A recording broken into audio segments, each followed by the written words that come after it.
কিন্তু আপনার কাজটা যদি হয় গুনাহের কাজ, আপনার কাজটা যদি হয় আল্লাহর শরীয়তের সীমা লঙ্ঘনের কাজ, এই ব্যাপারে আমরা সহযোগিতা করব না।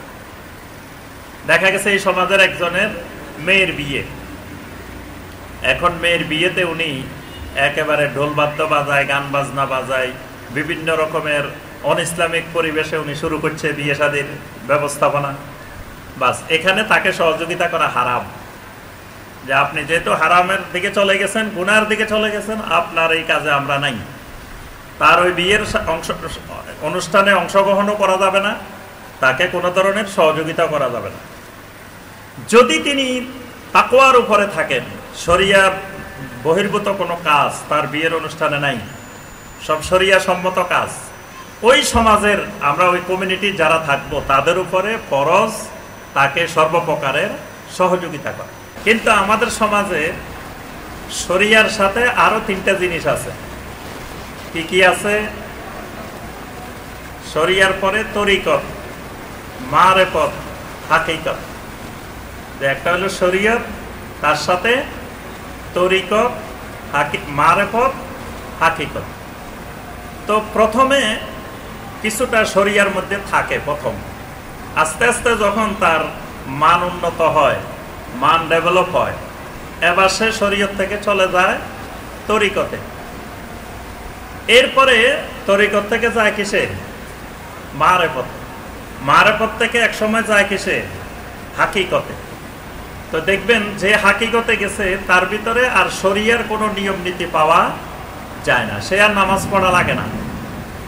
জিজ্ঞাসা করলে কিরে ভাই নামাজ পড়েন না কেন? আমি এখন হাকিকতে আছি। তো এটা কোন হাকিকত? যে হাকিকতে গেলে নামাজ লাগে না, কয়টা আপনি বুঝবেন না। আপনারা হইলেন শরীয়তের আলেম, আমরা হইলাম শরীয়তের আলেম। শরীয়তের আলেম আবার হাকিকত সম্পর্কে কি বুঝবে, মারেফত সম্পর্কে কি বুঝবে? তারপরে ভাই এখানে গান গাইতেছেন, গান তো ইসলামে হারাম। কয় আরে এটা তো শরীয়তি না, এটা মারেফতি গান। মারেফতি গান, এটা পুরা ইসলামটাকে এইভাবে তারা বিভক্ত করছে।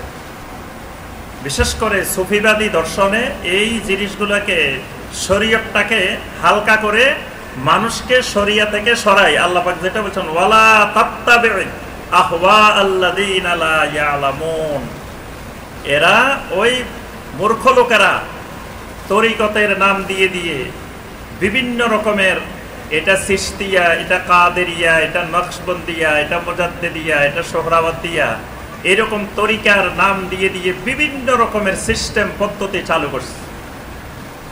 একটা জিকির লা ইলাহা ইল্লাল্লাহর জিকির, বলে যে এটা হলো শরীয়তের জিকির। আর ইল্লাল্লাহ ইল্লাল্লাহ এটা হলো মারেফতের জিকির। হু হু এটা হলো হাকিকতের জিকির। এরকম বিভিন্ন পদ্ধতির, বিভিন্ন তরিকার জিকির আছে। আল্লাহ পাক মুমিনের শরীয়তের যে আমল, শরীয়তের যে নির্দেশনা, এটাই একজন মুসলিম মেনে চলবে। এর বাহিরে মানুষের বানানো মন গড়া কোনো মতবাদ, শরিয়ার বাহিরে কোনো মতবাদ মুসলিম অনুসরণ করতে পারে না। তাহলে একটা আদর্শ কমিউনিটিতে যারা বসবাস করবে, অনেকে মনে করে যে ইসলামী রাষ্ট্র না হইলে মনে হয় আমাদের আর এখন যেভাবে মনে চায় এইভাবে চলা যায়। কিন্তু যেগুলো ইসলামী রাষ্ট্র ছাড়াও পালন করা যায় সেগুলোই তো আমি করি না। যেমন ধরেন 5 ওয়াক্ত বা জামাত সালাত আদায় করা।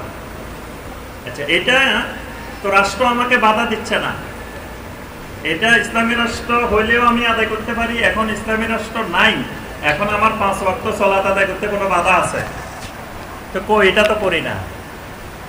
আচ্ছা, এখন দেখা যাচ্ছে আমি দাড়ি রাখি না, তো ইসলামী রাষ্ট্র নাই দেখি কি আমার দাড়ি রাখতে মানা করছে যে তুমি দাড়ি রাখিও না।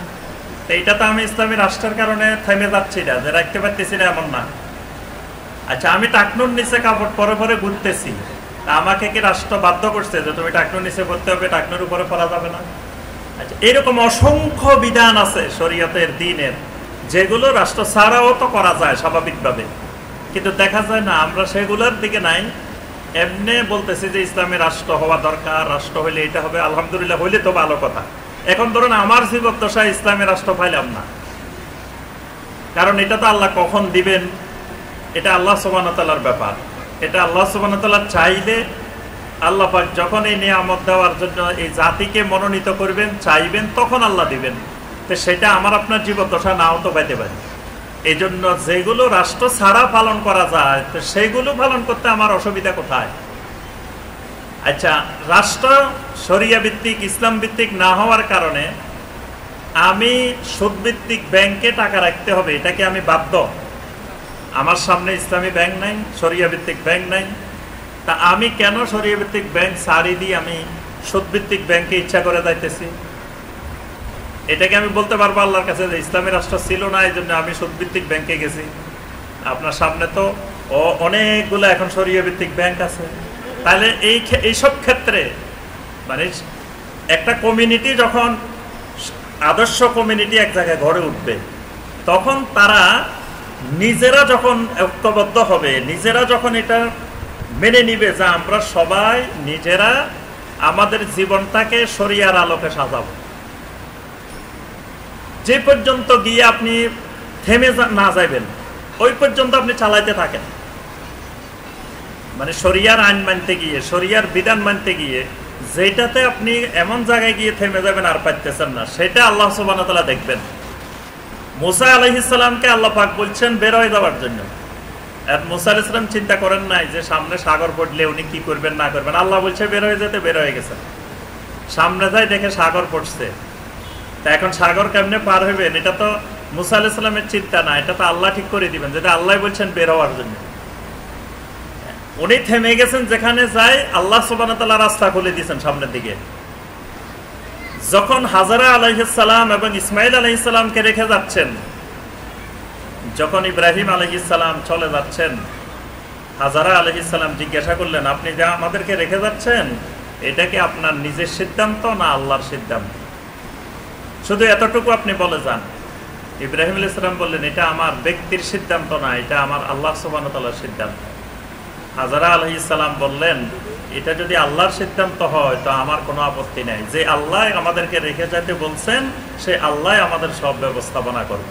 সুবহানাল্লাহ। ইব্রাহিম আলাইহিস সালাম পরিবার থেকে আড়াল হয়ে পাহাড়ের ওই পাশে গিয়ে আল্লাহ সুবহানাহু ওয়া তাআলার কাছে দোয়া শুরু করে দিলেন, রব্বানা ইন্নী আসকানতু মিন যুররিয়াতি বিওয়াদিন গায়রি যি যারইন ইনদা বাইতিকাল মুহাররাম। আল্লাহ, আমি আমার পরিবারের একটা অংশকে আপনার এই সম্মানিত ঘরের পাশে রেখে গেলাম। আল্লাহ, আপনি তাদের দেখাশোনা, তাদের জিম্মাদারি আপনার কাছে দিয়ে গেলাম। তো ঠিক আল্লাহ সুবহানাহু ওয়া তাআলা তাদের সব বের করে দিয়েছেন, পানির দরকার পানি দিচ্ছেন, খাবারের দরকার খাবার দিচ্ছেন, সবই দিচ্ছেন। এই জন্য কেউ যদি শরিয়া মানার উপরে প্রতিষ্ঠিত হয় যে আমি শরিয়ার উপরে চলবো, আপনি যে পর্যন্ত যাইতে পারেন এ পর্যন্ত শরিয়ার উপরে চলতে থাকেন, যেখানে যাই থেমে যাবেন আল্লাহ সুবহানাহু ওয়া তাআলা আপনার জন্য রাস্তা বের করে দিবেন। এটা আল্লাহর ওয়াদা। সূরা তালাকের 2 নম্বর আয়াত আল্লাহ সুবহানাহু ওয়া তাআলা বলছেন, যে ব্যক্তি তাকওয়া অবলম্বন করবে আল্লাহ পাক তার জন্য ইয়াজআল লাহু মাখরাজা, আল্লাহ পাক তার জন্য বের হওয়ার উপায় বের করে দিবেন, মাখরাজ বের করে দিবেন, বের হওয়ার রাস্তা ঠিক করে দিবেন, কেমনে বের হইতে হবে। ওয়া ইয়ারযুকহু মিন হাইতু লা ইয়াহতাসিব, এমন ভাবে আল্লাহ সুবহানাহু ওয়া তাআলা তার রিজিকের ব্যবস্থা করবেন সে যেটা কল্পনাও করতে পারে নাই। আচ্ছা, তাহলে একটা আদর্শ কমিউনিটির প্রথম বৈশিষ্ট্য, 1 নম্বর বৈশিষ্ট্য হবে যে ওই কমিউনিটির লোকেরা তারা এই ব্যাপারে প্রতিজ্ঞাবদ্ধ হবে, এই ব্যাপারে ঠিক করবে না আমরা শরিয়ার আলোকে আমাদের জীবনটা সাজাবো। 2 নম্বর, ওই সমাজটার বৈশিষ্ট্য হবে, কমিউনিটিটার বৈশিষ্ট্য হবে আত-তাআবুনু আলাল বিররি ওয়াত তাকওয়া। এই সমাজের বীর এবং তাকওয়া, বীর এবং তাকওয়া এই 2 কাজে একজন আরেকজনকে পরস্পর সহযোগিতা করবে, কিন্তু ইসম এবং উদওয়ান, গুনাহ এবং সীমা লঙ্ঘনের কাজে একজন আরেকজনকে সহযোগিতা করবে না। এই ব্যাপারে দৃঢ় প্রতিজ্ঞ হবে যে আমরা এই সমাজে যারা আছি, আপনার কাজটা যদি হয় বীর মানে কল্যাণকর কাজ, আপনার কাজটা যদি হয় তাকওয়া সম্পন্ন কাজ, তাহলে আমরা সবাই সহযোগিতা করব। কিন্তু আপনার কাজটা যদি হয় গুনাহের কাজ, আপনার কাজটা যদি হয় আল্লাহর শরীয়তের সীমা লঙ্ঘনের কাজ, এই ব্যাপারে আমরা সহযোগিতা করব না। দেখা গেছে এই সমাজের একজনের মেয়ের বিয়ে, এখন মেয়ের বিয়েতে উনি একেবারে ঢোল বাদ্য বাজায়, গান বাজনা বাজায়, বিভিন্ন রকমের অন ইসলামিক পরিবেশে উনি শুরু করছে বিয়ে শাদীর ব্যবস্থাপনা। বাস, এখানে তাকে সহযোগিতা করা হারাম। যে আপনি যেহেতু হারামের দিকে চলে গেছেন, গুনার দিকে চলে গেছেন, আপনার এই কাজে আমরা নাই। তার ওই বিয়ের অনুষ্ঠানে অংশগ্রহণও করা যাবে না, তাকে কোনো ধরনের সহযোগিতা করা যাবে না। যদি তিনি তাকওয়ার উপরে থাকেন, শরিয়া বহির্ভূত কোনো কাজ তার বিয়ের অনুষ্ঠানে নাই, সব শরিয়া সম্মত কাজ, ওই সমাজের আমরা ওই কমিউনিটির যারা থাকবো তাদের উপরে ফরজ তাকে সর্বপ্রকারের সহযোগিতা করা। ঠিক এইভাবে সর্বপ্রকার বীর এবং তাকওয়া এই দুই কাজে সহযোগিতা করবে। আর গুনাহ এবং সীমা লঙ্ঘনের কাজ হইলে সেখানে একজন আরেকজনকে সহযোগিতা করবে না, এই ব্যাপারে দৃঢ় প্রতিজ্ঞ হবে। তখন দেখবেন যে যখন কেউ গুনার কাজ করতে যাবে, শরিয়া বহির্ভূত কাজ করতে যাবে, তখন সে নিজেই ইতস্তত হয়ে যাবে যে আমি এই কাজটা করলে এই কমিউনিটিতে আমাকে কেউ সহযোগিতা করবে না, সবাই এক ঘরে করে দিবে। তখন সে করতে চাইলেও করবে না। তার ছেলে মেয়ে দাবি করবে যে আমরা বার্থডে করেন, কিন্তু সে করবে না, কারণ সে জানে বার্থডে করতে গেলে আমার এই কমিউনিটির সবাই এটাকে অ্যালাউ করে না, এটা পারমিট না আমার এখানে, সুতরাং আমি করতে গেলে আমি একঘরে হয়ে যাব। তখন দেখবেন অনেক কাজ মানে পরিবার করতে চাইলেও, ছেলে মেয়ে করতে চাইলেও আপনি করবেন না। কিসের কারণে? ওই কমিউনিটির কারণে। এই কমিউনিটি তখন আপনাকে বাধ্য করবে যে অনেক শরিয়া বহির্ভূত কাজ, হারাম কাজ থেকে আপনি তখন বিরত থাকাটা আপনার জন্য সহজ হয়ে যাবে। আপনার ছেলে মেয়ে কোন ড্রেসে বের হবে, কিভাবে বের হবে, ওই কমিউনিটিতে যখন দেখবে বেশিরভাগ যে পর্দা সহকারে বের হয় এবং তারা শালীন পোশাকে বের হয়, তখন বাকিগুলা কিন্তু ওইগুলা দেখে দেখে তাদের মধ্যে ওটা তাসির পড়বে। তারা অন্যভাবে বের হওয়ার চেষ্টা করলেও বের হবে না, যে সবাই কি মনে করবে যে এরা সবাই পর্দা সহকারে বের হয়। এটার খুবই একটা তাসির আছে। এই যে আমি যেখানে থাকি, আমার বাসা যেখানে, আমাদের সম্মানিত শাইখেরও ওখানে বাসা আছে, শাইখ থাকেন উত্তরায় কিন্তু ওখানে বাসা আছে। তো ওই এলাকায় মানে এমন একটা পরিবেশ, সেখানে মানে সবাই মহিলারা বা সকল মানুষ এমনভাবে বের হয়, মহিলারা এমনভাবে পর্দার সাথে বের হয়, বেশিরভাগ মহিলারাই পর্দার সাথে বের হয়, বাকিরা বেপর্দা বের হইতে গেলে দুই একজন তার কাছেই ইতস্তত বোধ হয়। মানে সে তখন সেখানে সংখ্যালঘু হয়ে যায়। সে তখন চিন্তা করে যে মানে আমি এরকম ভাবে বের হইলে সবাই আমার দিকে তো কেমন করে তাকাবে বা কি করবে, সে নিজেই ইতস্তত বোধ করে এইভাবে বের হইতে। কারণ দেখে যে অধিকাংশ বা ওই সমাজের ওই এলাকার মানুষগুলা বেশিরভাগই এরকম এইভাবে বের হয়। তারপরে সেখানে আপনার ধূমপান নিষিদ্ধ, ওই এরিয়ার ভিতরে ধূমপান নিষিদ্ধ, এবং সেখানে বখারে ছেলেদের কোনো আড্ডা দেওয়া, কোনো চলাফেরা, এগুলা নিষিদ্ধ, সামাজিকভাবেই নিষিদ্ধ। তো এই যে কমিউনিটির প্রভাব, এই প্রভাবের কারণে দেখা গেছে দুই এক পরিবার বা দুই একজনের ছেলে মেয়ে অন্যরকম থাকলেও সে তখন ওই কমিউনিটির কারণে কিন্তু সে তখন ওই রকম চলাফেরা করতে পারে না, অশালীন পোশাকে বের হতে পারে না, সে নিজের কাছে তখন অস্বস্তি বোধ হয়। এই জন্য ওই রকম কমিউনিটিতে আপনি বসবাস করলে তখন আপনার পরিবারকে দিনের উপরে গড়ে তোলা, তারপরে আপনার নিজের মধ্যে দিন চর্চা করা, পরিবারের দিন চর্চা করা, এগুলো তখন সহজ হয়ে যায়। আরেকটা বদ্দিনী পরিবেশে আরেক জায়গায় যদি আপনি থাকেন, আশেপাশে সবাই যখন এক পরিবেশে, তখন আপনি চাইলেও এই প্রযুক্তির যুগে আপনি ছেলে মেয়েকে ঘরে আটকায় রাখতে পারবেন না। কারণ এক সময় দেখা গেছে মা বাবা বাধা দিত, অমুক জায়গায় যাইও না, অমুক জায়গায় যাইও না, অমুক জায়গায় যাইও না, সন্ধ্যার আগে ঘরে ঢুকবা, এগুলা মা বাবা শিক্ষকেরা খুব কড়াভাবে নসিহত করতেন, কড়াভাবে উপদেশ দিতেন। মাগরিবের পরে আমরা দেখতাম ছোটবেলায় যে প্রাইমারি স্কুলের টিচারেরা হারিকেন নিয়ে রাস্তা রাস্তায় ঘুরতেন, দেখতেন যে কোন বাড়িতে কোন ছেলে মেয়েরা লেখাপড়া করতেছে না লেখাপড়া করতেছে না। বাড়িতে যায় একটা সালাম দিয়ে চলে আসতেন যে অমুক ভাই আছেন কিনা। এই সালাম দেওয়া মানে ছেলে মেয়েদের খবর হয়ে গেছে যে স্যার আসছে, স্যারের খবর নিতেছে যে আমরা পড়ালেখা করতেছি কিনা, এইভাবে খবর নিতেন, যেগুলো এখন মানে অকল্পনীয়, যেগুলো এখন কল্পনায় করা যায় না। তো এই যে তখন আপনার ঘরের মধ্যে আটকে রাখলে আপনি নিরাপদ, কিন্তু এখন ঘরের মধ্যে আটকে রাখলে নিরাপদ না, আরো বেশি বিপজ্জনক। ঘরের মধ্যে যে প্রযুক্তি আছে, যে মোবাইল আছে, যে ইন্টারনেট আছে, তো এই ইন্টারনেট তো সারা দুনিয়া উন্মুক্ত। সে তো আর এখন আশেপাশে দুই একজনের সাথে মিশে না, এখন সারা ওয়ার্ল্ডের সাথে সে মিশতে পারতেছে, সে যে কোনো জায়গার সাথে মিশতে পারতেছে। এই জন্য এই সময়ে এই আদর্শ কমিউনিটির এত গুরুত্ব যে আপনি ওই আশেপাশের পরিবেশ এটা যদি ভালো না হয়, তাহলে আপনি যতই চেষ্টা করবেন ছেলে মেয়েদেরকে আটকে রাখতে, যত চেষ্টা করবেন অমুক জায়গায় যাইতে দিলেন না, অমুক জায়গায় যাইতে দিলেন না, কিন্তু সে আশেপাশের পরিবেশ দ্বারা সে প্রভাবিত হয়ে যাবে। এই জন্য দেখেন আল্লাহ সুবহানাহু ওয়া তাআলা নবী সাল্লাল্লাহু আলাইহি সাল্লামকে নবীও বানাইছেন, রাসূলও বানাইছেন। নবী সাল্লাল্লাহু আলাইহি সাল্লাম নবীও, আবার কি রাসূল। আচ্ছা, কে কোন আয়াত দ্বারা নবী হয়েছেন বলেন তো দেখি, কোন আয়াত দ্বারা নবী হয়েছেন এটা বলতে পারবেন কেউ? যে প্রথম যে 5টা আয়াত নাজিল হয়েছে, এই 5টা আয়াত দ্বারা কি হয়েছেন? নবী হয়েছেন। ইকরা বিসমি রাব্বিকাল্লাযী খালাক, খালাকাল ইনসানা মিন আলাক, ইকরা ওয়া রাব্বুকাল আকরামুল্লাযী আল্লামা বিল কলম, আল্লামাল ইনসানা মা লাম ইয়ালাম। এই আয়াতগুলোর দ্বারা তিনি কি হয়েছেন? নবী হয়েছেন। এর কিছুদিন পরে আল্লাহ রাব্বুল আলামিন নবী সাল্লাল্লাহু আলাইহি ওয়াসাল্লামকে রাসূলও বানাইছেন। রাসূল বানাইছেন কোন আয়াতগুলো দিয়ে বলেন তো দেখি? তার অর্থ হলো, আচ্ছা আপনারা এখানে উসুলে সালাসা, ইমাম মুহাম্মদ বিন আব্দুল ওয়াহাব রাহিমাহুল্লাহর একটা কিতাব আছে না, উসুলে সালাসা, নাম শুনছেন? কে কে পড়ছেন একটু হাত তোলেন তো দেখি। উসুলে সালাসা এই কিতাবটা কে কে পড়ছেন?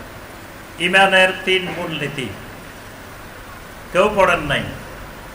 যে পড়ছেন, তো এই কিতাবের মধ্যেই তো আছে, এটাই কিতাবেই আছে। ইমাম মুহাম্মদ বিন আব্দুল ওয়াহাব রাহিমাহুল্লাহ এটা সম্পর্কে আলোচনা করছেন, এবং এই উসুলে সালাতে কত বিশাল বিশাল ব্যাখ্যা লেখা হয়েছে।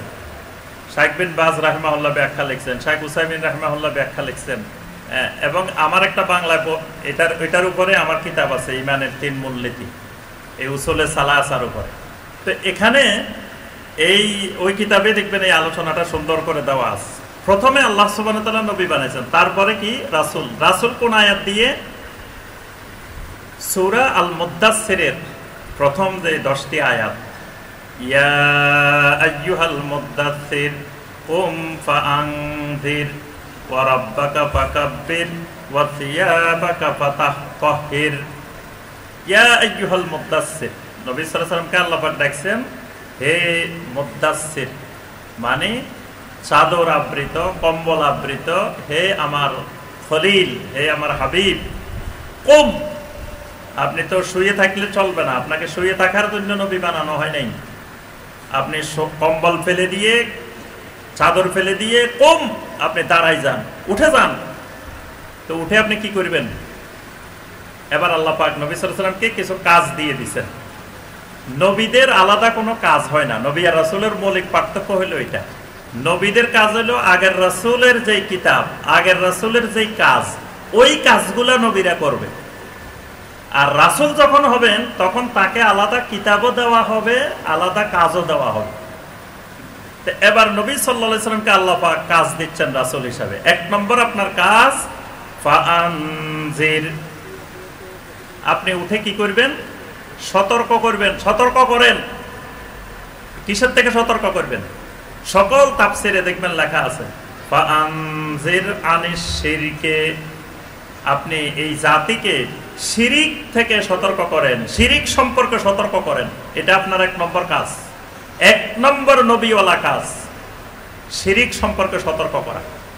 দেখবেন আমাদের সমাজে অনেকে নবীওয়ালা কাজ করে, নবীওয়ালা দাওয়াত, নবীওয়ালা দাওয়াত, কিন্তু শিরিক বুঝে না, শিরিকের ব্যাপারে কোনো দাওয়াত দেয় না, শিরিক মুক্ত হওয়ার কোনো তাদের পরিকল্পনাই নাই, তাদের কর্মসূচি নাই, তাদের চোখের সামনে হাজার হাজার শিরিক, কিন্তু শিরিক বন্ধ করার কোনো পদক্ষেপ নাই, বরং তাওহীদ বন্ধ করার জন্য তারা জোটবদ্ধ হয়ে চেষ্টা করে, এমনি নবীওয়ালা কাজ মনে করে। তা এখন নবীওয়ালা 1 নম্বর কাজ ফাআনজির আনিশ শিরকে, শিরিক থেকে সতর্ক করা। তারপরে আল্লাহ পাক বলছেন ওয়া রাব্বাকা ফাকাব্বির, আপনার রবের শ্রেষ্ঠত্ব ঘোষণা করেন, তাকবীর ঘোষণা করেন। তো শ্রেষ্ঠত্ব ঘোষণা কেমনে করবেন? ফাকাব্বির বিত্তাওহীদ। দেখবেন ওই কিতাবের মধ্যেই আছে, সুন্দরভাবে লেখা আছে। এবং মোহাম্মদ বিন সালেহ আল উসাইমিন রাহমাহুল্লাহ, শাইখ বিন বাজ রাহমাহুল্লাহ, সালেহ আল ফাওজান হাফিজাহুল্লাহ এটার বিস্তারিত ব্যাখ্যা করছেন যে আপনি প্রথম শিরিক সম্পর্কে সতর্ক করবেন, তারপরে শিরিক দূর করে সেখানে তাওহীদ বসাই দিবেন, এর মাধ্যমে আল্লাহর শ্রেষ্ঠত্ব ঘোষণা করবেন। আচ্ছা, এই দুইটার পরে আল্লাহ পাক একটা কথা বলছেন ওয়া সিয়াবাকা ফাতাহহির। এটা একটা বালাগাতের কথা, অলংকারপূর্ণ কথা। কি কথা? আপনার পোশাকটাকে পবিত্র রাখবেন। রাসূল কি অপবিত্র পোশাকে ঘোরাফেরা করে? এখানে পোশাক পবিত্র রাখা মানে এই পোশাকের কথা বোঝানো হয় নাই।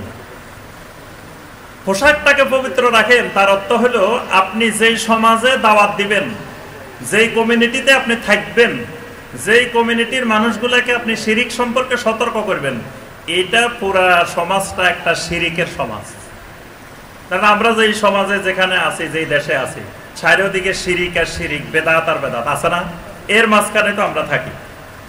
এখন আপনি শিরিকের বিরুদ্ধে অবস্থান করবেন, বেদাতের বিরুদ্ধে অবস্থান করবেন, কিন্তু শিরিক বেদাত যেন আপনার কাপড়ে না লাগে, ময়লাটা যেন আপনার কাপড়ে না লাগে। কারণ আপনি একটা ময়লার সমাজে থাকবেন, ময়লা লাগবে না, এটা খুব কঠিন কাজ। আপনি যে সমাজে বা যেখান দিয়ে চলাফেরা করতে চান, চারিদিকে ময়লা আর ময়লা, এর মাঝখান দিয়ে চলতে হলে আপনাকে খুব সতর্ক করে কাপড় চোপড় ধরে চিন্তা ভাবনা করে যাতে ময়লা না লাগে। যেমন আমরা ধরুন কোনো এক জায়গায় যাইতেছি, তখন একটা গাড়ি আসতেছে, এখন এখানে পানি কাদা, এখন গাড়ি যখন আসবে, এখন এটা জোরে যখন চলা শুরু করবে, ময়লাটা আসে আমার কাপড় নষ্ট হয়ে যেতে পারে। আগে থেকে সতর্ক থাকি যে যাতে ময়লাটা আমার গায়ে না পড়ে। এই জন্য আল্লাহ সুবহানাহু ওয়া তাআলা নবী সাল্লাল্লাহু আলাইহি ওয়াসাল্লামকে সতর্ক করে দিয়েছেন যে আপনি যে কমিউনিটিতে দাওয়াত দিবেন, এটা শিরিকের সমাজ, এই শিরিকের সমাজে থাকবেন, এখানেই চলবেন, এখানেই দাওয়াত দিবেন। এই শিরিক যেন আপনার মধ্যে ঢুকতে না পারে। কারণ এটা এমন এক জিনিস, শিরিক আর বেদাত এমন এক জিনিস, এটা আপনার অগোচরে এমন ভাবে ঢুকে যাবে আপনি টেরও পাবেন না। কারণ ঢুকে যাওয়ার অনেকগুলো মাধ্যম আছে, অনেক কারণ আছে, আপনার জানা অজানা বিভিন্ন পদ্ধতিতে ঢুকে যাইতে পারে। এই জন্য দেখবেন শিরিক থেকে মুক্ত থাকার একটা দোয়া আছে। দোয়াটা কে বলতে পারবেন? বলেন তো দেখি। আলাম, হ্যাঁ। আর বাকিরা পারেন না? এই তো মাশাআল্লাহ, অনেকে পারেন। এটা সবাই শিখবেন। শিরিক থেকে আল্লাহ সুবহানাহু ওয়া তাআলার কাছে সবসময় কি করতে হবে? পানা চাইতে হবে। কারণ আমরা যে সমাজে থাকি, যেই সমাজে বসবাস করি, এখান থেকে শিরিক থেকে মুক্ত থাকা এটার মতো কঠিন আর দ্বিতীয় কোনো কাজ নাই। তা আল্লাহর কাছে পানা চাইতে হবে। আল্লাহুম্মা ইন্নী আউযু বিকা আন উশরিকা বিকা ওয়া আনা আ'লাম। ওয়া আনা আ'লাম মানে আল্লাহ আমি জেনে যেন শিরিক না করি। ওয়া আস্তাগফিরুকা ওয়া আনা লা আ'লাম, এবং ক্ষমা চাই এমন শিরিক থেকে যেটা আমি জানি না। তাহলে বোঝা গেল শিরিক জানিও ঢুকতে পারে, না জানিও ঢুকতে পারে, দুইভাবেই ঢুকতে পারে আমার আপনার মধ্যে। এই জন্য সতর্ক থাকতে হবে। জানাটা তো ঢুকা যাবে না, ও জানা আমার অজান্তেও যেন কোনো শিরিক আমার মধ্যে না ঢুকে। তো অজানা শিরিক থেকে ঢুকবে, এটা আপনার এই কমিউনিটির উপরে নির্ভরশীল। দেখবেন আরব দেশের একটা লোকের কাছে এত সহজে শিরিক ঢুকবে না যত সহজে আমার আপনার মধ্যে এই সমাজে ঢুকবে। কারণ হলো আমার আপনার ভাষায় যারা বসবাস করে শিরিকের চর্চা করতেছে। আচ্ছা, এখন আপনি কইলেন কি যে মিয়া যে উনি যদি বেদাতি হলে অসুবিধা কি? ওনার কি সব খারাপ? যেটা যেটা ভালো আমি ওইটা এটা নেব, যেটা যেটা খারাপ এটা নেব না। তো ঠিক আছে, আপনি কি করলেন? ওনার জশ্নে জুলুসে গেলেন বা ওনার ঈদে মিলাদুন নবী সাল্লাল্লাহু আলাইহি সাল্লাম মাহফিলে গেলেন। ভালোটা নেবেন, খারাপটা নেবেন না, এই উদ্দেশ্যে গেছেন। যাই দেখলেন যে ওখানে এমন এমন কাজ করতেছে, এমন এমন কথা বলতেছে, আপনি কোনটা খারাপ একটাও খুঁজে পান নাই। কারণ আপনার মধ্যে তো ওই জ্ঞান নাই খারাপটা খুঁজে বের করা। আপনি যা দেখলেন সবে সুন্দর মনে হয়েছে আপনার কাছে, কারণ আপনি দেখলেন যে আল্লাহ এখানে যা কথা বলছে আমার রাসূলের প্রশংসায় কথা বলছে, যা কাজ করছে আমার রাসূলের মহব্বতে করছে, জশ্ন জুলুস বাহির করছে আমার রাসূলের মহব্বতে করছে। তারপরে ঈদে মিলাদুন নবী আমার রাসূলের জন্ম, এটা তো আনন্দের বিষয়, এখানে ঈদ করছে, তাহলে আর অসুবিধা কি?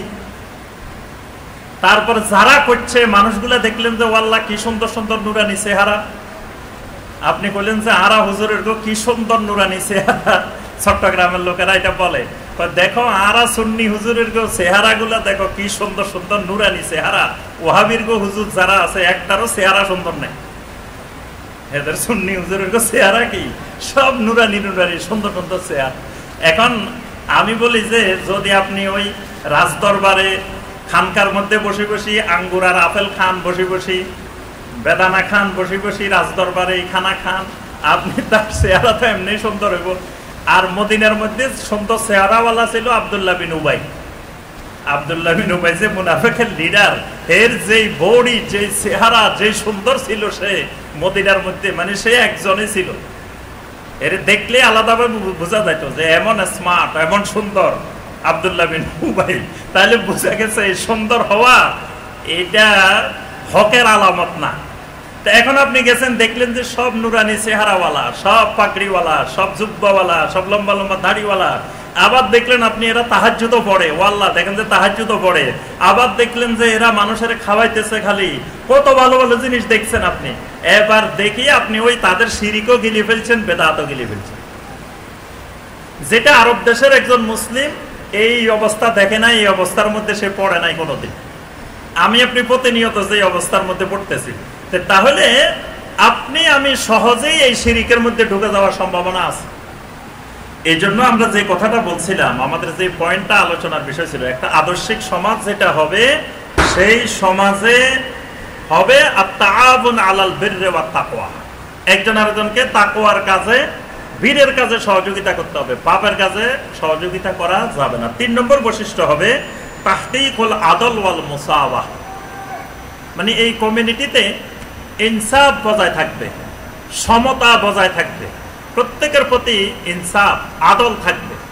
এখানে কোনো জুলুম হবে না, কোনো অন্যায় হবে না, একজনের প্রতি একজন কোনো জুলুম করবে না, প্রত্যেকের অধিকারের দিকে, হকের দিকে খেয়াল রাখবে। কারণ একজন মুসলিম ভাই, ধরেন আমার একজন প্রতিবেশী অমুসলিম, তারও একটা হক আছে, তো অমুসলিম হইলে এক গুণ অধিকার, যখন প্রতিবেশীটা আমার মুসলিম তখন দ্বিগুণ অধিকার। কারণ একটা হলো প্রতিবেশী আর একটা হলো তিনি আমার মুসলিম, অধিকার দ্বিগুণ হয়ে গেছে। আবার যদি উনি আমার আত্মীয় হন তাহলে অধিকার 3 গুণ হয়ে গেছে, প্রতিবেশী আমার, আবার মুসলিম ভাই, আবার আমার আত্মীয়, তাহলে 3 গুণ অধিকার হয়ে গেছে। এখন এই কমিউনিটিতে আমরা যারা বসবাস করি, তো এই কমিউনিটির সবাই হবে শরিয়া মানা, সবাই হবে সহিহ আকীদার, সবাই হবে তাআবুন আলাল বিররি ওয়াত তাকওয়ার সহযোগী। তাহলে এই সমাজের মধ্যে প্রতিষ্ঠিত হইতে হবে আদল ওয়াল মুসাওয়াহ, মানে সমতা এবং আদল, প্রত্যেক ক্ষেত্রে সমতা বজায় রাখতে হবে। কাউকে বেশি অগ্রাধিকার দেওয়া, কাউকে কম অগ্রাধিকার দেওয়া, বা কারো প্রতি জুলুম করা, কোনো ধরনের সর্ব ধরনের জুলুম থেকে এই সমাজ মুক্ত হবে। এই সমাজের আরেকটা বৈশিষ্ট্য হবে তাহকিকুল উখুওয়াহ, ভ্রাতৃত্বের বন্ধন। এই সমাজে যারা থাকবে সবাই একজন আরেকজনকে ভাই মনে করবে, যেরকম মনে করছিলেন আনসার এবং মুহাজিরিন সাহাবায়ে কেরাম, যে তারা মায়ের পেটের ভাই না, তাদের মধ্যে কোনো রক্ত সম্পর্ক নাই। সেই সুদূর 450 কিলোমিটার দূরে, কেউ কেউ আরো দূরের থেকেও আসছেন, এসব এলাকা থেকে যারা হিজরত করে মদিনা মুনাওয়ারাতে গেছেন, মদিনা মুনাওয়ারার আনসার ভাইয়েরা এদেরকে মায়ের পেটের ভাইয়ের চাইতেও প্রাধান্য দিয়ে তাদেরকে ভাই বানায় নিছে। এই যে তাদের ইমানের কারণে ভ্রাতৃত্ব, এক একজনের জায়গা জমিন ভাগ করে অর্ধেক দিয়ে দিয়েছেন, এক একজনের ঘর ভাগ করে দিয়ে দিয়েছেন, ভাই বিয়ে করতে পারতেছে না, স্ত্রী তালাক দিয়ে স্ত্রী দিয়ে বিয়ে করার ব্যবস্থা করে দিয়েছেন। এই ভ্রাতৃত্বের নজির পৃথিবীর ইতিহাসে বিরল, যেটা আজকে মায়ের পেটের ভাই মায়ের পেটের ভাইকে অধিকার থেকে বঞ্চিত করে, জায়গা জমিন থেকে বঞ্চিত করে, বিভিন্ন কিছু থেকে। আর সেখানে ইমানের কারণে তার নিজের সব সম্পদ এভাবে ভাগ করে করে দিয়ে দিয়েছেন।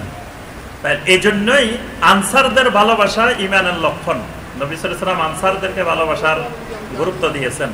হুব্বুল আনসার, আনসারদেরকে মহব্বত করা, ভালোবাসা। কারণ আনসারদের এই ত্যাগ আল্লাহর জমিনে, এই ইতিহাসে পৃথিবীতে কেউ করে নাই, কোনোদিন করবে বলেও মনে হয় না। তো সেই আনসার মুহাজিরের যেরকম ভ্রাতৃত্বের বন্ধন, এই কমিউনিটি, আদর্শ কমিউনিটিতে যারা থাকবে এদের মধ্যে এই ভ্রাতৃত্বের বন্ধনটা থাকবে।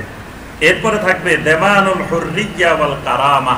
এই সমাজে প্রত্যেকের স্বাধীনতা, প্রত্যেকের সম্মান বজায় রেখে এই সমাজে মানুষ বসবাস করবে। প্রত্যেকের এক একটা সম্মান আছে। একজন ভাই ধরেন রিক্সা চালান, শ্রমিক, তারও একটা সম্মান আছে। তিনি একটা হালাল পেশা অবলম্বন করেন। সুতরাং এই হালাল পেশার মধ্যে বড় পেশা ছোট পেশা নাই। তার পেশাটা যদি হালাল হয়, সেটা ছোট না বড় এটা মুখ্য বিষয় না। হারাম পেশা করে, সেটা যত বড় পেশাই হোক, সেটা লাঞ্ছনাকর পেশা। কিন্তু আমাদের নীতিমালা হইল কি, আমি সবসময় বলি যে দেখা গেছে জুতা চোর যদি একজন ধরা পড়ে বাহিরে, তো কত টাকার জুতা চুরি করছে, হয়তো দেখা যাবে 500 টাকার, 1000 টাকার, 2000 টাকার জুতা চুরি করছে। এই জুতা চোরের 80 বছরের বৃদ্ধ পর্যন্ত যায় মারতে চায়, মানে কি করবে না কি করবে তাকে মেরে ফেলতে চায়। কিন্তু আরেকজন 500 কোটি টাকা চোর, 5000 কোটি টাকা চোর, এই চোর যখন মসজিদে আসে সবাই তারা সালাম দেয়, সবাই তারা সম্মান জানায়, সবাই সার সার বলে। 500 টাকা চোরের প্রতি আচরণ কি, 5000 টাকা চোরের প্রতি আচরণটা কি সমাজে কি বাস্তব না? সমাজে দেখবেন ওই 5000 কোটি টাকা চোর মাহফিলের সভাপতি, আবার দেখা যাচ্ছে মানে তাকে সবাই সম্মান করতেছে, অথচ সে হাজার হাজার কোটি টাকা চোর। আরেকজন 500 টাকা চুরি করছে, তারে ধরে মারি ফেলতেছে। মানে সমাজের মানুষের অবস্থাটা হলো এইরকম। কিন্তু যেটা আদর্শ কমিউনিটি, এটার মধ্যে থাকবে তার সম্মানের নিরাপত্তা, স্বাধীনতার নিরাপত্তা। তার অর্থ হলো মানে যে যেই পেশা হোক, হালাল পেশা কিনা এটা হলো মুখ্য বিষয়।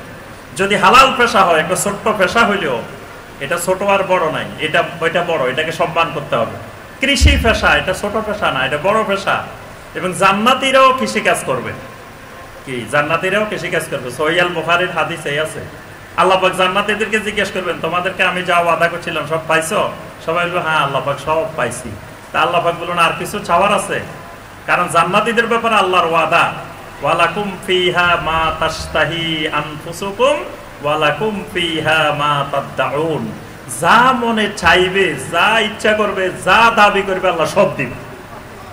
কেউ যদি অনেকদিন খাইতে খেতে ভালো লাগতেছে না, বেগুন ভর্তা খাইতে মন চায়, আল্লাহ বেগুন ভর্তাও দিবেন, আলু ভর্তাও দিবেন, যেটা খাইতে মন চায়। কেউ যদি ভর্তা চিনেন নেই, হ্যাঁ বুড়ি, অনেকের কাছে কিন্তু খুব মজার খাবার, অনেকে নাম শুনলে বমি করে, আবার অনেকে এটা খুব মজার খাবার।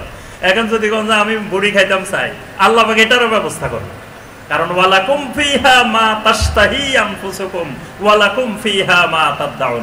এখন কিছু লোক উঠি বলবে, আল্লাহ আমরা তো কৃষি কাজ করতে পারতেছি না, ভালো লাগতেছে না জান্নাতের মধ্যে, মানে আরামে খাইতে খাইতে ভালো লাগতেছে না, আমরা দুনিয়াতে কৃষি কাজ করতাম, জান্নাতে যদি একটু কৃষি কাজের ব্যবস্থা থাকতো তাহলে ভালো লাগতো। আল্লাহ সুবহানাহু ওয়া তাআলা জান্নাতের মধ্যে কৃষি কাজের ব্যবস্থাও করে দিবেন, সুবহানাল্লাহ। এরপরে দুনিয়াতে তো ফসলের জন্য 3 মাস 4 মাস অপেক্ষা করা লাগতো, এখানে এখান দিয়ে লাগাইবে, এখান দিয়ে ফসল চলে আসবে, সাথে সাথে ফসল। কারণ জান্নাতের মাটি উর্বর, এখানে যেটা লাগাবে সাথে সাথে ফল, সুবহানাল্লাহ। তাহলে এই যে জান্নাতের ভিতরে আল্লাহ রাব্বুল আলামিন এই কৃষিও দিবেন, মানে কৃষি পেশাটাও ছোট পেশা না, এটা নবীওয়ালা পেশা। আদম আলাইহিস সালাম কৃষক ছিলেন, অনেক নবীরাই কৃষক ছিলেন। তাহলে বোঝা গেল হালাল কোনো পেশা ছোট পেশা না। তাহলে সমাজে আমার কমিউনিটিতে যারা যেই পেশাই হোক, হালাল যদি হয়, সেটা যে কোনো পেশা হইতে পারে, সুনের ব্যবসা হইতে পারে, নুনের ব্যবসা হইতে পারে। আগে দেখতাম যে সবচেয়ে ছোট মনে করতো, কয় সুন ব্যাপারে, নুন ব্যাপারে।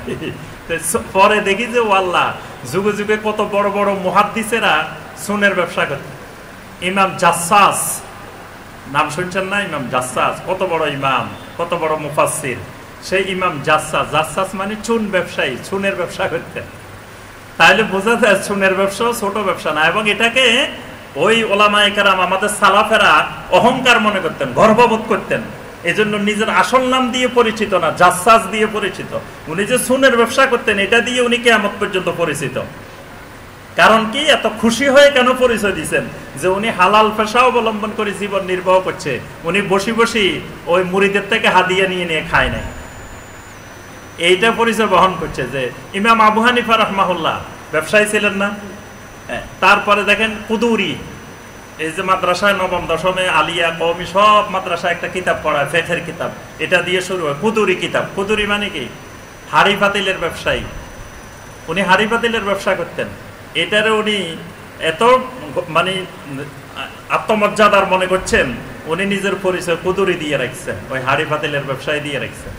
এইভাবে দেখবেন অনেক ইমামেরা তাদের পেশাটা, হালাল পেশাটাকে দিয়ে পরিচয় বহন করছেন, যাতে পরবর্তীরা যারা তাদেরকে অনুসরণ করবে তারা যাতে এটাতে উদ্বুদ্ধ হয়। তাহলে একটা আদর্শ কমিউনিটিতে সকল পেশার, হালাল পেশার সবাইকে সম্মান দেওয়া হবে এবং সেখানে সবার অবাধ স্বাধীনতা থাকবে, সেখানে কারো স্বাধীনতায় হস্তক্ষেপ করা হবে না। এগুলো হলো ইসলামিক কমিউনিটির, আদর্শ কমিউনিটির মূল বৈশিষ্ট্য। এবার আসেন, যদি আদর্শ কমিউনিটিতে আমরা বসবাস করি তাহলে সুবিধাগুলো কি? 1 নম্বর সুবিধা, আমাদের একটা সামাজিক ঐক্য এবং বিশেষ করে দাওয়াতি কাজে বিশাল সুবিধা হবে। যদি আপনি সহি আকীদা সম্পন্ন, বিশুদ্ধ আকীদা সম্পন্ন 100 ফ্যামিলি এক জায়গায় থাকেন, সেখানে আপনারা চাইলে সুন্দর একটা সহি আকীদার মসজিদ গড়ে তুলতে পারবেন, একটা কমপ্লেক্স গড়ে তুলতে পারবেন, একটা মাদ্রাসা গড়ে তুলতে পারবেন, একটা দাওয়া সেন্টার গড়ে তুলতে পারবেন। এবং আপনারা চাইলে এবার এই দাওয়াত আস্তে আস্তে পর্যায়ক্রমে সারা দেশে ছড়াই দিতে পারবেন। এবং সেটা আপনাদের একটা শক্ত দুর্গ হয়ে গেল। এখানে এসে কেউ বাধা দিতে পারবে না, এখানে এসে কেউ কোনো অসুবিধা তৈরি করতে পারবে না, এখানে এসে কেউ সমস্যা তৈরি করতে পারবে না। যেটা দেখা যাচ্ছে আজকে আমরা সারা দেশে সমস্যার সম্মুখীন হই। ইদানিং বাংলাদেশের বিভিন্ন জায়গায় জায়গায় দেখবেন সালাফি মানহাজের মসজিদের উপরে, মাদ্রাসার উপরে, প্রতিষ্ঠানের উপরে আক্রমণ হচ্ছে, তারপরে ভেঙে দেওয়া হচ্ছে, আগুন লাগিয়ে দেওয়া হচ্ছে। কিছু মানে চেহারাধারী, লেবাসধারী সন্ত্রাসী গোষ্ঠী, যারা কোনো পরিচয় বহন করে না, সন্ত্রাসীর পরিচয় সন্ত্রাসী, যারা আল্লাহর মসজিদে হাত দেয়, যারা মাদ্রাসায় হাত দেয়, দ্বীনি প্রতিষ্ঠানে হাত দেয়, এদের পরিচয় হলো এরা সন্ত্রাসী। এই জন্য আমরা সরকারের কাছে আবেদন জানাবো, এইসব সন্ত্রাসীদেরকে সরকার যেন শাস্তি দিয়ে, এদেরকে দৃষ্টান্তমূলক শাস্তি দিয়ে এইসব অপরাধমূলক কর্মকাণ্ড থেকে বিরত রাখে। এই দেশে দেখেন অমুসলিমদের নিরাপত্তা দেওয়ার জন্য কত কিছু করা হচ্ছে, এটাতে আমরা মানে বাধা দিই না, অমুসলিমদের নিরাপত্তা দিক, অসুবিধা নেই। কিন্তু মুসলিম যারা বিশুদ্ধ আকীদা চর্চা করবে, যারা দ্বীন চর্চা করবে, তাদের প্রতিষ্ঠানের নিরাপত্তা থাকবে না, এটা কেমন কথা? তাদের প্রতিষ্ঠানগুলোকেও সরকার নিরাপত্তা দিতে হবে। তো এই কাজগুলো যারা করতেছে, তো এটা ধরেন ওই কমিউনিটি, ওখানে একটা শক্ত কমিউনিটি গড়ে উঠে নাই। আপনি লক্ষ্য করলে দেখবেন যে এলাকায় এই মসজিদটা ভেঙে দিছে, যে এলাকায় মাদ্রাসাটা ভেঙে দিছে, ওখানে কিন্তু চতুর্পাশে সহিহ আকীদার 10টা 20টা 100টা ফ্যামিলি নাই। যদি থাকতো ওই সন্ত্রাসী গোষ্ঠী কিন্তু সাহস করতো না ওখানে যাই ভেঙে দেওয়ার জন্য। দেখা গেছে একটা ফ্যামিলি আছে, 2টা ফ্যামিলি আছে, 3টা ফ্যামিলি আছে। এখন ওরা তো সুযোগ পাইছে যে এখানে এটা বাধা দেওয়ার মতো বা শক্ত করে এটা ধরে রাখার মতো কেউ নাই। এই সুযোগটাকে সন্ত্রাসী গোষ্ঠী কাজে লাগাইতেছে। এই জন্য এই কমিউনিটির গুরুত্ব হলো দ্বীনের ক্ষেত্রে, দাওয়ার ক্ষেত্রে এটার ব্যাপক ভূমিকা আছে। এরপরে দেখা যাবে আমার নৈতিক চারিত্রিক উন্নয়নের ক্ষেত্রে এটার ভূমিকা আছে। তারপরে শান্তি প্রতিষ্ঠা, শান্তিতে বসবাস, নিরাপত্তার সাথে বসবাস। তারপরে এখানে এলেম চর্চার একটা সুযোগ সৃষ্টি হবে, বিশুদ্ধ এলেম চর্চার এখানে একটা সুযোগ তৈরি হবে। তারপরে সামাজিক নিরাপত্তা, কল্যাণ, ইসলামী মূল্যবোধের প্রচার প্রসার, এছাড়াও আরো অনেক ধরনের একটা আদর্শ কমিউনিটিতে সুবিধা থাকে। তো সম্মানিত ভাই ও বোনেরা, আমরা সবাই চেষ্টা করব এরকম একটা আদর্শ কমিউনিটি নিজেরা গড়ে তোলার, বা যেখানে আছে ওই কেন্দ্রিক আমরা বসবাস করার। তাহলে আমাদের নিজেদের পরিবার পরিজনের এবং সমাজের জন্য বৃহত্তর স্বার্থে অনেক কল্যাণে আসবে। এটা আল্লাহ পাক আমাদের সবাইকে, আমাদের কমিউনিটিগুলোকে আদর্শ কমিউনিটি হিসাবে গড়ে তোলার এবং সেই আদর্শ কমিউনিটির বৈশিষ্ট্যগুলো ধারণ করার আল্লাহ পাক আমাদের সবাইকে তৌফিক দান করুন। আমিন ইয়া রাব্বাল আলামিন। আসসালামু আলাইকুম ওয়া রাহমাতুল্লাহ।